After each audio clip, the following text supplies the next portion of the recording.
your first look at high school football scores and highlights. This is First Down Friday Night with the WZDX Sports Team. First Down Friday Night is sponsored by your local Health Mart Pharmacy and B2EDI. Be the best to ever do it. Hey, good evening, everyone. Mother Nature deciding to spoil the party with her interesting weather patterns tonight. So because of that, many teams deciding to play their games on last night. But it's all good in the hood because we've got you covered on First Down Friday Night. I'm Mo Carter, and I'm ready to share with you some exciting Week 7 scores and highlights. Now, joining me on the highlight train are my second and my third members of my team, and that is, of course, Kayla Carlisle and Charity Chambers. They put in a lot of overtime over this past week, and they'll let us know where they are tonight or last night with some of their games. Ladies?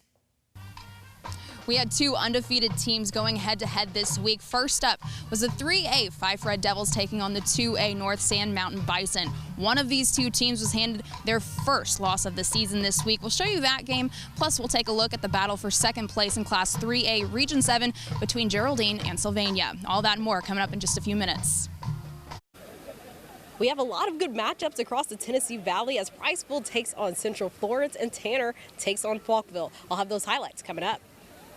All right, thank you so much, ladies. In Class 4A Region 7, first place on the line last night as Madison Academy traveled over to Madison County. The Tigers and Mustangs both 4-0 in region play, but somebody had to take that L on last night. This game was so big that the Alabama High School Athletic Association making it its game of the week for the entire state. We'll pick things up in the third quarter. Mustangs up 7-3, but not for long. Isaiah Purdue breaks away from the back. He's off to the races, and next thing you know, he will score a 64-yard touchdown. Madison County takes a 10-7 lead. But that lead would not last long. Avery Seating, he will get the snap and finds a wide open Canaan Hamlet down the seam, 51 yards for a touchdown. Mustangs back on top 14-10. Later on, Madison Academy on the move again. It is Avery Seaton throwing it up to Timothy Spurlock, and watch him climb the ladder and snag this great reception inside the 10-yard line. Now that will lead to this. It'll be Avery Seaton calling his own number, and the former First Down Friday Night MVP of the week scores on the right side, making it 21-10.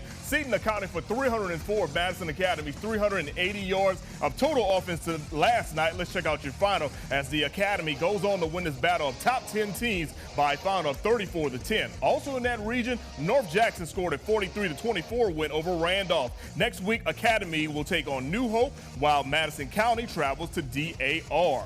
In that same region, Westminster Christian battling St. John Paul for a potential spot in the playoffs. Wildcats up 21-7. Brandon Mush fires a laser across the middle, but he's picked off by the Eagles, and they were returning for a nice game, but before time runs out, so Westminster only up by 14 at the break. Now the Eagles use that INT for motivation in the third quarter. Angelo Hunter taking the handoff, bounces it outside. 28 yards later, he's into the end zone for a score, and next thing you know, it's a one-score game, 21-13, but not for long. Brandon Mush, a former First Down Friday Night MVP of the week, calling his own number, scrambles to the left, and 15 yards later, he's into the end zone for a touchdown. Check out your final score from last night on this one as Westminster Christian rolls to a 35-20 victory. Next week, the Wildcats will take on Randolph, while St. John Paul will travel out east to North Jackson. Taking over now to West Morgan as they hosted Brooks for the first time ever in a region matchup. Here's some action early in the first quarter. No score yet. Brooks with the ball. Kyler Murch scrambles around. He gets taken down, and there's a fumble on the play, everyone. And it is a mad scramble. Nobody wants to actually really recover this one, but ultimately the Lions will hold on for possession. Now they would force this. A field goal by Kirk Miller. It goes up, but it's blocked by the West Morgan defense. So we are still scoreless, boys and girls. But here comes Cameron Schreiber of West Morgan, launching one down the field, and he's got Connor Dillon in between three Brooks Lions DBs. And now they're eventually set up to this. Schreiber handing it off to Dillard, and he will walk into the end zone. West Morgan up 7-0 at that point. They were up 21-0 at the break. But check this one out, everyone. Let's look at your final. West Morgan loses a 21-0 lead because Brooks comes all the way back and wins 29-21. Next week, Brooks will travel to Central Florence, while West Morgan will take on Wilson. All right, everyone. Now, Morgan County was blazing with hot action on the gridiron last night, especially along I-65. So here's Charity Chambers with some of those Thursday night highlights. A lot is on the line during this time of the year for our teams across the Tennessee Valley, and that was the case as Priceville took on Central Florence. Priceville 5-1 on the season, Central Florence 6-1. Both of these teams were battling it out for that number 2 spot in Class 4A Region 8.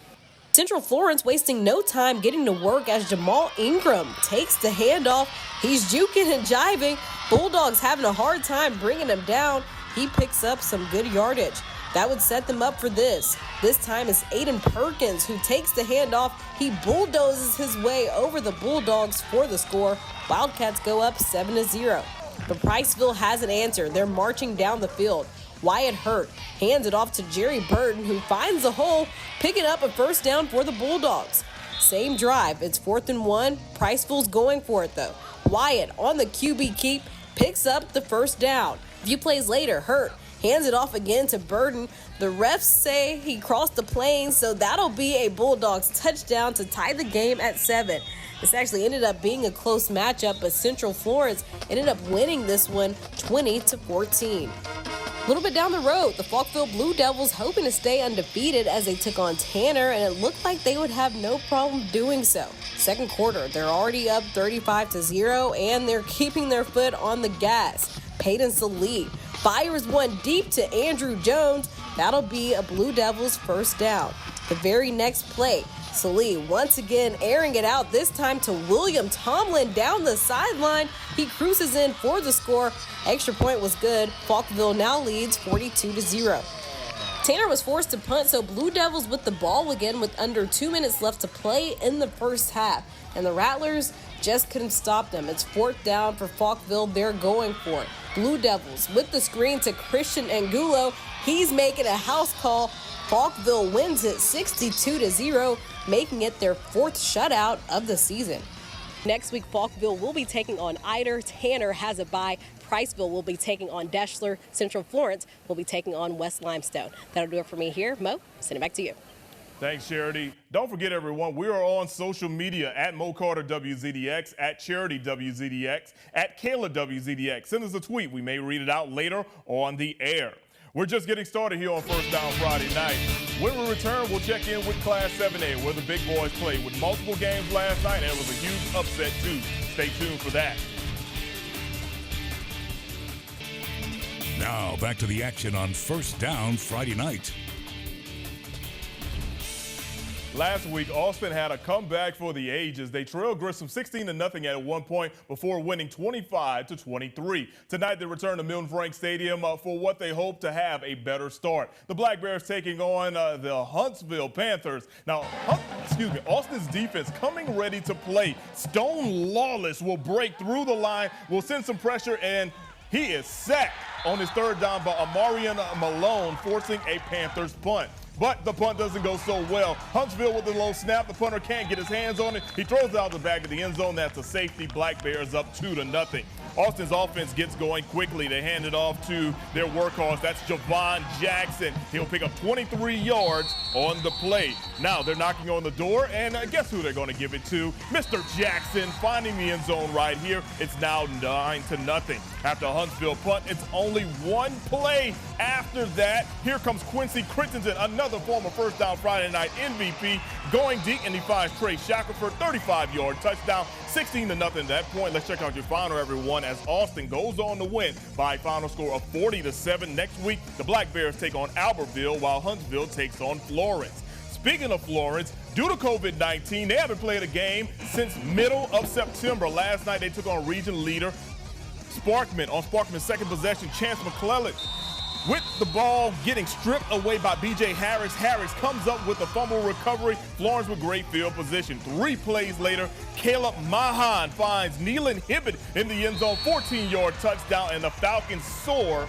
to a 7-0 lead. Now, after a quick 3-and-out, Sparkman is forced to punt. Elijah Hardnett will come through and blocks the punt, and he will scoop it, and next thing you know, he will score. That puts the Falcons up 14-0. Let's check out your final from this one. Florence pulling off the upset last night in Harvest. They go on to win by a final of 20-13. Next week, Florence will host Huntsville, while Sparkman takes on James Clemens. Now, with that Sparkman loss, that means that James Clemens is still in the running for that top spot in the region. Jets already up 7-0. Giovanni Lopez flips it to Emmanuel Sanders, and it's a reverse, everyone. Sanders showing off that speed. He scrambles 50 yards for a Jets touchdown. They're up 13-0. Now, Grissom's next offensive drive stalls, so the Jets back on the offensive once again. Connor Cantrell in at quarterback. He throws it deep, and it is caught by Kobe Johnson, that is, everyone. First down, Jets. Jets knocking on the door now. Aaron Boone taking the handoff, but he fumbles at the goal line. Jacob Bovenkamp recovers. Jets led 13-0 at the break. And let's check out your final as the Jets actually went on to win this one by a final of 35-14. Next week, a big game as the Jets play host to Sparkman. Bob Jones will take on Grissom. Speaking of Bob Jones, they was on the road last night in Albertville taking on the Aggies. Following an Aggies fumble, Bob Jones cashes in with a drive that's capped off by this 10-yard touchdown right here, and the Patriots are up 7-0. Albertville actually would muff the ensuing kickoff, so Bob Jones, great field position once again, and they extend the lead. Rowan Jones gets it in from 2 yards out, 14-0. But Albertville would come through, cutting the lead down to 14-7 when Ben Allen's 10-yard pass goes to Isaac Henderson, and he's in the end zone for a score. But Bob Jones will steal that momentum right back, boys and girls. Slate Alford showing the arm strength, 51 yards for a touchdown to Miles Humes. Let's check out your final score from Albertville last night as the Patriots beat the Aggies by a final of 35-14. Next week, Bob Jones Grissom, Albertville takes on Austin. Recently, we teamed up with Pro Football Hall of Famer and Best to Ever Do It brand creator Walter Jones this season to find our best linemen in the area. The brand promotes greatness for not only the football field, but also in the community. Kayla Carlisle has more on our Walter Jones Best to Ever Do It Offensive Lineman of the Week. Claps, you ready? 3 claps, you ready? Now, who's ready to reveal the Best to Ever Do It Walter Jones Offensive Lineman of the Week? The Walter Jones Best to Ever Do It Offensive Lineman of the Week. And this week, guess who it is? Drew Lawson.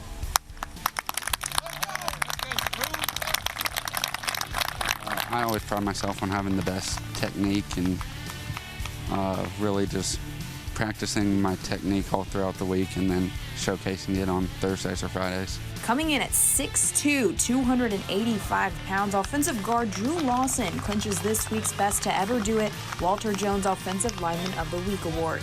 Drew's toughness on the field has helped him be a strong leader for the Bob Jones Patriots this season.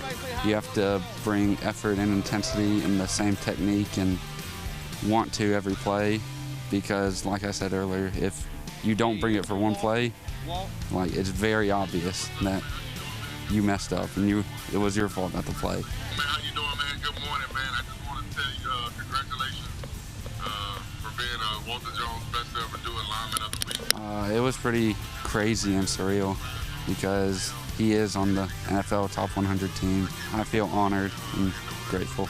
But aside from his involvement on the football field, Drew has had some involvement in the community as well. When he's not protecting his quarterback on the weekends, he's helping out in the classroom, teaching kids younger than him how to be better with the books. Congratulations to Drew on being this week's Best to Ever Do It Walter Jones Offensive Lineman of the Week. Tune in next week to find out who we choose next. Congratulations on being selected Walter Jones Best to Ever Do It Lineman of the Week. Continue to work hard and be the best every day. Congratulations to Drew. Now, for the 3rd week in a row, Fyffe went head-to-head with an undefeated team. And would Paul Benefall and his bunch be able to remain unbeaten? We'll find out next. Now, more scores and highlights from across the valley on First Down Friday night. This year, we've got 4 ways to check out First Down Friday night. Of course, live at 10 p.m. right here on WZDX and also online on RocketCityNow.com. Around midnight, you can see the full show on the WZDX YouTube page, or you can check out the show on 54.2. That's Whammy, Sundays at 6 p.m. Now, look, there were some great matchups in Northeast Alabama last night and even tonight. Kayla Carlisle will start off the action. This week was a big one for the Fyffe Red Devils, and that's because they were faced with what could have been their first loss of the season. They were taking on an undefeated North Sand Mountain team, a team that hasn't allowed more than 14 points a game so far this season. Both teams coming into this game 6-0, and the Red Devils making some big stops early on. First quarter, 3rd and 2, North Sand Mountain with the ball, and Fyffe's William Stevens goes after Lake Bell, and he gets himself a sack. The Bison decide to go for it on 4th down. Bell pushes through the defense, and the Bison get another first down. But that would be about as far as they would go on that drive. Red Devils with possession now. Hunter Gillen pushes back, and he launches one to the end zone to Brody Dalton, and Dalton makes the catch for the score. Fyffe goes up 7-0. Now, all of that was in the first quarter, so here's a little something from the second quarter. Red Devils ready to score. Gillen takes the snap, and he calls his own number, taking it to the house for the score. The Red Devils showing no mercy in this showdown, taking down undefeated North Sand Mountain 55-0. Next week, Fyffe will host Geraldine. North Sand Mountain will host Whitesburg Christian. Moving over to Sylvania, where the Rams hosted Geraldine for a battle of second place in Region 7. Just over a minute left in the first half. Geraldine down 10-7, and with the ball, Bo Harper hands off to Caleb Hall, and Hall breaks some ankles. He makes his way past several defenders before breaking free and taking it to the end zone for the score.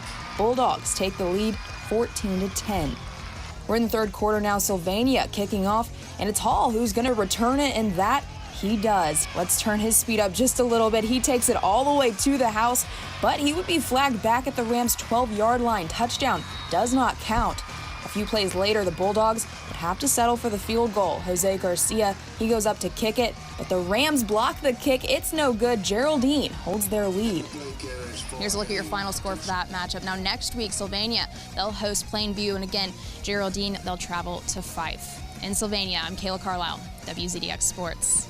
Thanks, Kayla. What a game in Fort Payne tonight. The Wildcats hosting Southside Gadsden. Fort Payne down 14-6. Check out John David Blaylock. Rolls to the right. He can't find everyone. He'll break about 3 tackles and eventually throws a 30-yard touchdown pass to Hunter Love in the back of the end zone. They trail 14-13. Second half, Fort Payne up 20-14 until Mike Rich throws a touchdown pass to Alden Battles for 29 yards. It's 21-20. In the fourth quarter, Hunter Love says, "Give me the ball," and watch the big running back run away from everybody. He would get tripped up inside the 5-yard line, but that's okay. Blaylock would score a few plays later, making it 28-21. Under a minute to go, Southside Gadsden knocking on the door. Rich throws the quick screen pass to Alden Battles. Watch him shake a few defenders and eventually gets in the end zone. Took the referees a long time to call a touchdown. So they're going for 2, and this is the ball game. And on that play, Rich is hit hard by who else but Hunter Love, the captain of the football team. And for the second week in a row, Fort Payne stops their opponent in the final seconds. Let's check out your final from this one. Fort Payne goes on a win by a final 28-27. They will travel to Pell City next. We will wrap up the show after the break.